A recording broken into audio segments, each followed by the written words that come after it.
अदिन्ना दाना वैरमणि। रामायण संस्कृत में लिखा गया। हमें यह भी बताया गया कि संस्कृत सभी भाषाओं की जननी है। रामायण कब लिखा गया? पूछने पर जवाब आता है कि ये तो करोड़ों साल पहले लिखा गया, कोई कहता है लाखों साल पहले लिखा गया। अब उससे सवाल पूछे कि लाखों साल पहले, करोड़ों साल पहले संस्कृत भाषा थी क्या? कौन लिपि में लिखी गई? इतिहास को खंगालिए तो देखिए कि वो देवनागरी लिपि जिसमें संस्कृत भाषा लिखी जाती है वो 7वीं सदी में बनी, मतलब हर्षवर्धन के शासन काल के बाद। तो यहाँ तो सारी बातें झूठ निकल गई। ये जो ग्रंथ है, सारे ग्रंथ एक षड्यंत्र के तहत लिखा गया है। बौद्ध धर्म के दशरथ जातक कथा से तोड़ मरोड़ कर रामायण की रचना की गई। ये प्रमाणित है, ये प्रमाणित है, इसमें कहीं कोई संदेह नहीं। हमको ये सब चीज इतिहास के इन षड्यंत्रों को समझना होगा, तब हम उसके मुंह को बंद कर सकते हैं। बिना जानकारी के हम उसके मुंह को बंद नहीं कर सकते। ऐसे हुए कल्पित बातें कहकर हमारा मुंह बंद करा देता है। इसलिए हमें इस तरह की जानकारी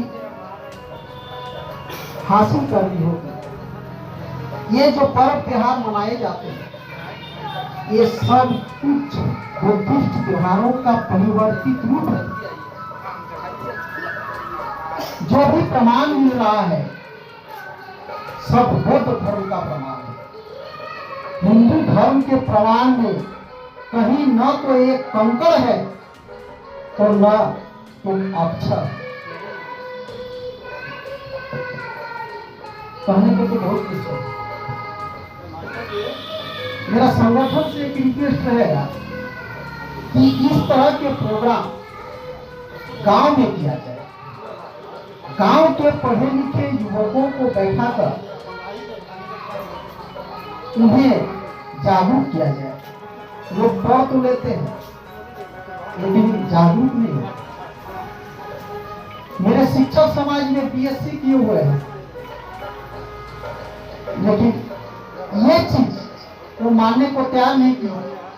हनुमान ने सूरज को नहीं मिला था। वो जानता है कि पृथ्वी के ऐसा 13 लाख पृथ्वी सूर्य में आट जाएगा। अब सूर्य वैसे सूर्य को एक हनुमान जाके निकल जाता है। ये साइंस पढ़ा लिखा व्यक्ति भी मान लेता है। इसका कारण है कि हम उसके पास जागरूकता का संदेश लेकर कभी गए नहीं। बेचारा साइंस को अलग समझता है और धर्म को अलग। इस षड्यंत्र को समझाना होगा, उसके पास जाना होगा। ठीक है, इसी के साथ सभी को नमस्कार, जय हिंद। कपड़े धोता था, तुम्हारे पुरखे बाल काटता था, लेकिन तुम नौकरी पे जा रहे हो, तुम साहब बनोगे, तुम बाबू बनोगे। लेकिन हमारा कर्ज है, हमारा कर्ज क्या है कि जिस समाज से तुम जा रहे हो उस समाज को आगे बढ़ाने के लिए अपने इनकम का 10% उस समाज में देना, ताकि ये जो समाज है, जो हम हक अधिकार आपको दे रहे हैं, वो क्या बोलता है, आपके पैसों से ये समाज बचा सके। लेकिन साथियों, हम लोग क्या किए, सिर्फ अपने आप में समेट गए, अपने परिवार में समेट गए, जिसके वजह से सब कुछ छीन लिया जा रहा है। साथियों, जब आप रिटायरमेंट करोगे और वैकेंसी नहीं मिलेगी तो आपका बच्चा का स्थिति क्या होगा, आपका नस्ल का स्थिति क्या होगा।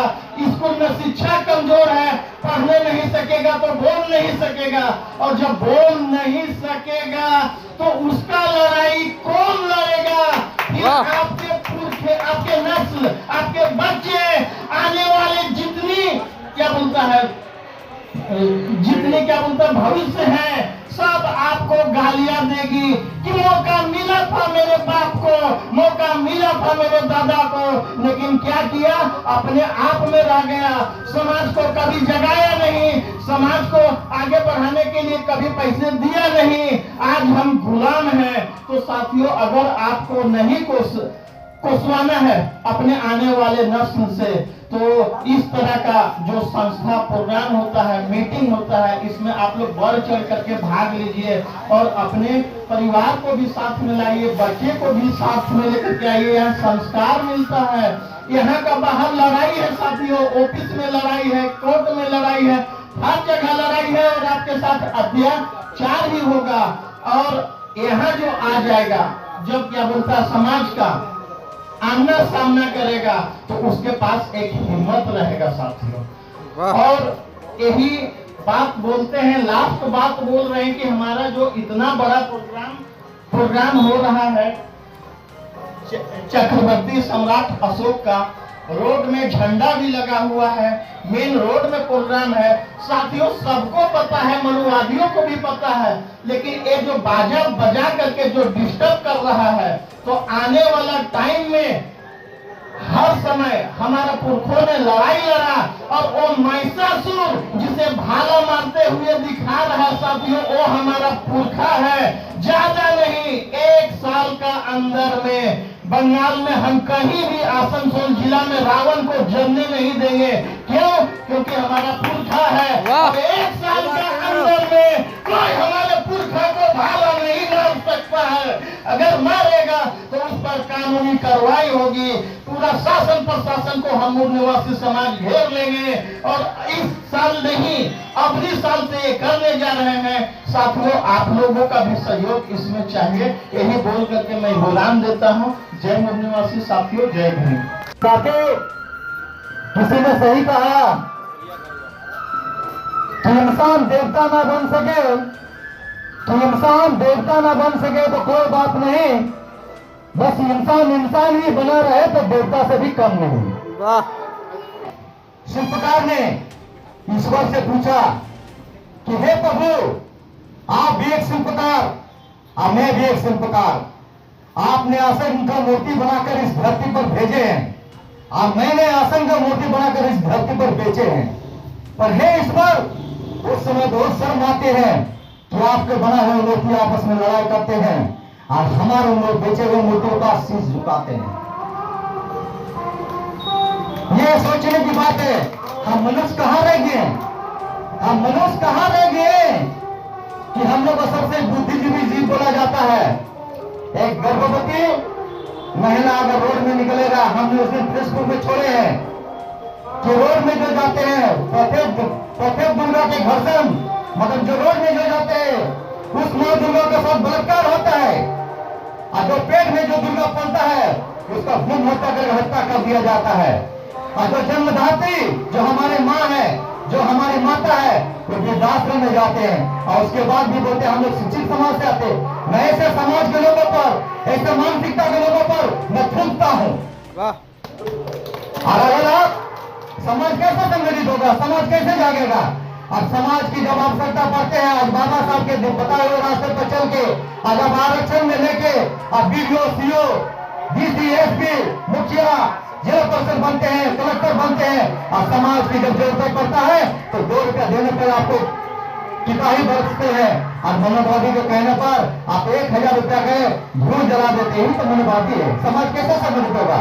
कि गरीबों के पास सांस नहीं है, मकानों के पास फुर्सत नहीं है, और बड़े लोगों को जरूरत नहीं है, तो समाज कैसे जगेगा? ये चिंतन करने की आवश्यकता है। इन्हीं चंद शब्दों के साथ मैं अपना वाणी को विराम देता हूँ। फिर आपसे मिलेंगे संघर्ष के तूफान में। जय भीम, जय संविधान। आचार्य साहब ने जो पंचशील कराया, पणातिपाता भेदमणि शिक्षा पदम समाधियामि, ये 5 प्रतिज्ञाएं इस बात का एहसास कराती है, मैं जीवन में कभी झूठ नहीं बोलूंगा, मैं कभी किसी का चुगली नहीं करूंगा, मैं किस काम इच्छा से मुक्त विरक्त रहूंगा, मैं कभी किसी का बेईमानी नहीं करूंगा, मैं कभी शराब नहीं पीऊंगा, मैं चरित्र को कभी गिरने नहीं दूंगा। ये 5 प्रतिज्ञाएं ही बुद्ध का मूल शासन का माध्यम है। अगर ये 5 बातें हम लोग अपने जीवन में धारण कर लिए, निश्चित तौर पर हमारा किसी से कोई विवाद नहीं रह जाता है। सारा विवाद का कारण आप देखेंगे, पड़ोसी लड़ता है, झगड़ता है, थाने मामला पहुंचते हैं, हम जैसे लोगों को जो बुलाया जाता है पंचायती के लिए, हम एक लाइन में उससे पूछते हैं, ये बात इतना तभी बड़ा होगा, तुम में से कोई दारू जरूर पिया।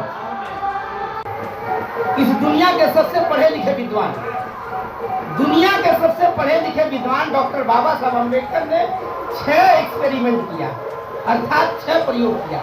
पहला उन्होंने कहा शिक्षित बनो, और उसी शिक्षित लोगों को 18 मार्च 1956 को उत्तर प्रदेश के आगरा के रामलीला मैदान में अपने रोकर अपने प्रबोधन में कहा कि मुझे पढ़े लिखे लोगों ने धोखा दिया। ये बहुत खास और मौलिक बात है।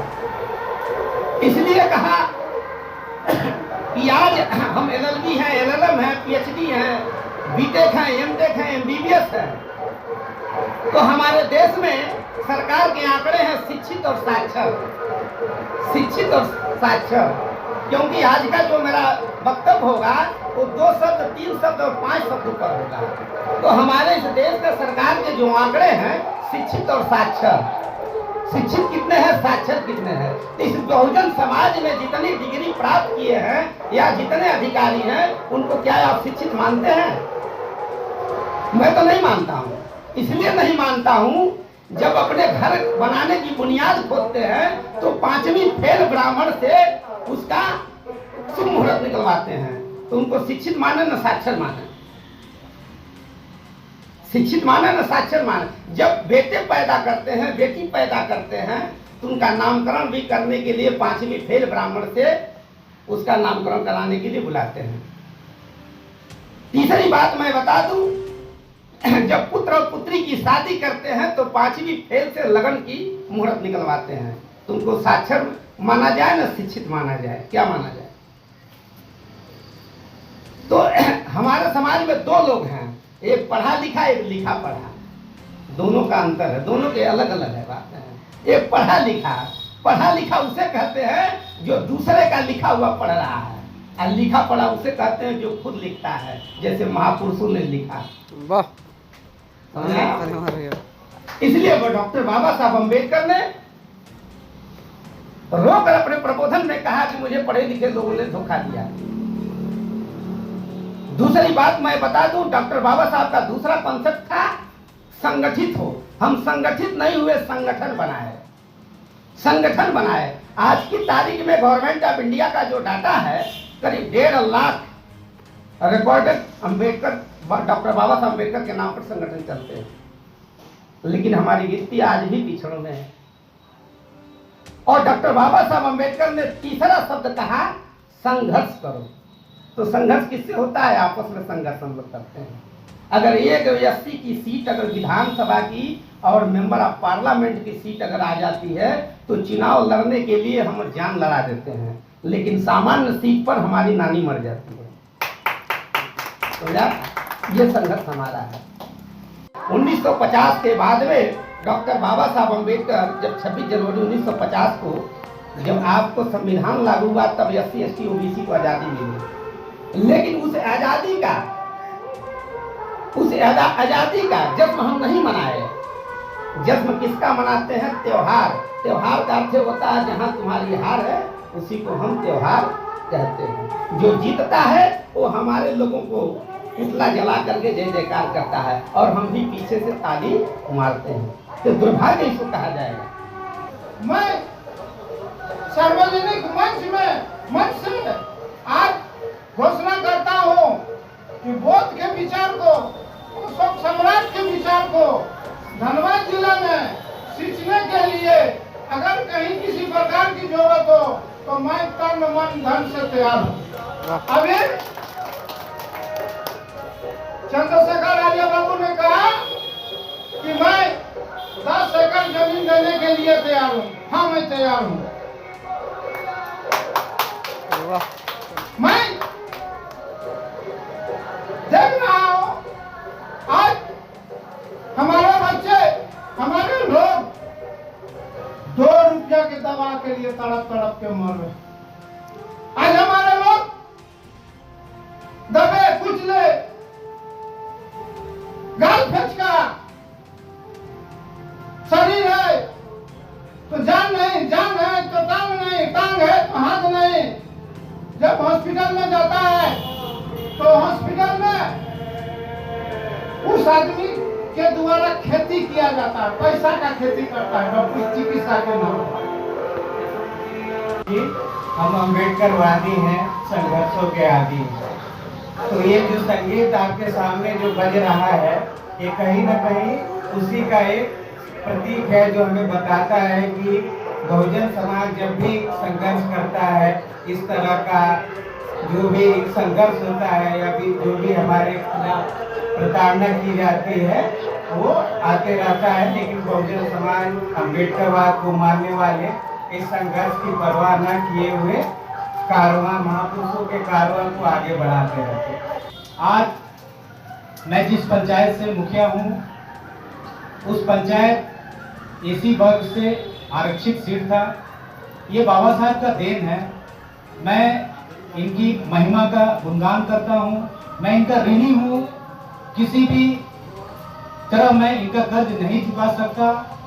आज इनके द्वारा मैं मुखिया पद पे निर्वाचित हूँ और मैं कोशिश करता हूँ कि जितना ज़्यादा से ज़्यादा इनका जो संदेश है ये लोगों तक जाए, लोग इनका संदेश को ग्रहण करें और समाज जितना सोया हुआ है वो धीरे धीरे जागृत हो। आज सामाजिक स्तर पे जिस तरह का नेतृत्व हम लोग करते हैं, सभी वर्ग को साथ लेकर के चलना अपनी मजबूरी है। चलना भी पड़ेगा, चलते भी हैं। आगे बहुत कुछ करने की योजना भी है। आज समाप्त करेंगे। वो नेता गया है स्टेशन से जय हिंद बोल करके समाप्त करेंगे। तो साथियों, आज मैं तमाम इसे भीड़ में बैठे हुए लोगों को मैं हार्दिक दिल से जय भीम जोहार करता हूं और मंच पर बैठे हुए सारे सम्मानित लोगों को मैं जय भीम जोहार से उद्घोष करता हूं। साथियों, जितने भी आज इस भीड़ में बैठे हुए हैं, कोई इस क्षेत्र के पूरे फिल्टराइज होकर के पूरे मिशन को समझने वाले लोग ही आज इस भीड़ में बैठे हुए हैं। जिनको इस मिशन से मतलब है वो आज यहाँ है, जिसे अपने काल्पनिक से मतलब है वो कहीं न कहीं दरी बिछाने का, झंडा लगाने का, दरी बिछाने का काम कर रहे हैं। तो साथियों, मायूस नहीं होना है आपको। अरे कहा गया है कार्ल मार्क्स के जब मैयत हुआ था तो कुल 11 आदमी ही उनके मैयत में गए थे, लेकिन 11 आदमी ने जो वो दीक्षा को फैलाया, देशों में फैलाया, आज कई देशों में उसकी राज सत्ता है। तो आज तो मायूस इस बात से नहीं होना है कि संख्या कम है। जो भी है, मुझे भीड़ नहीं, भिड़ने वाले की जरूरत है। साथियों, आज मैं जिस इस्माइल भाई की मैं बात किया, जो डिप्रोटर है, कुल्टी का है, हर बार मुझे परेशानी होती थी और फंड की भी कमी है। फंड तो है ही नहीं। इनके पास बहुत नजदीकी है मेरा। उन्होंने कहा प्रभु जी चिंता मत करें, जब आप समाज के लिए करते हैं तो मेरा भी योगदान आपके साथ रहेगा।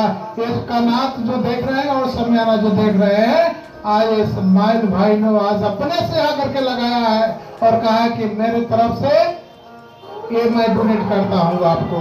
तो इस्माइल भाई की ये बहुत बड़ी देन है समाज का।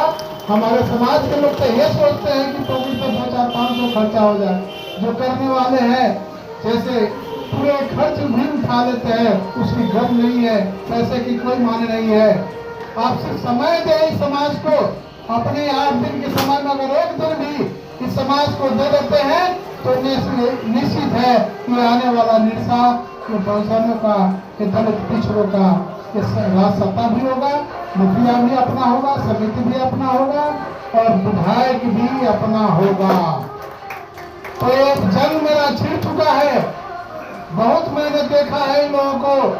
कारण कि कहा गया है कि हम बिकते हैं 500 में, लेकिन हमारे नेता जाकर बिक जाता है 5 करोड़ में।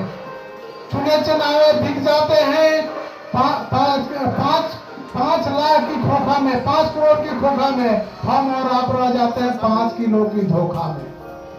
तो साथियों, आपको बात बनना है और बात बन करके तो फंसने वाला नहीं, उस पिंजरे को भी लेकर उड़ान थाम ले।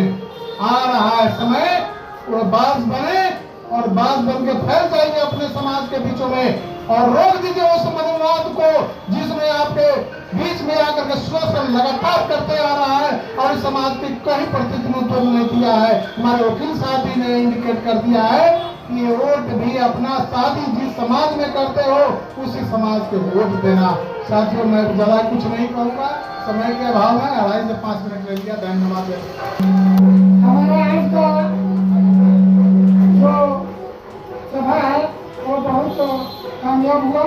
ये हम ये नहीं कह सकते कि हमारा आदमी कम जुटा, एक आदमी 50 आदमी का बराबर है, उस हिसाब से हमारा आदमी बहुत है। और ये शुरुआत है, ये दूसरी बार है, इसके बाद हम दिन पर दिन हमारा आदमी बढ़ेगा ही। और जहाँ जो भी जुटे हैं वे सब एकदम हिला जिसे बोला जाता है छाट करके जो मूल बहुजन है वही उपस्थित हुए हैं, इसलिए हमारा कार्यक्रम सफल है।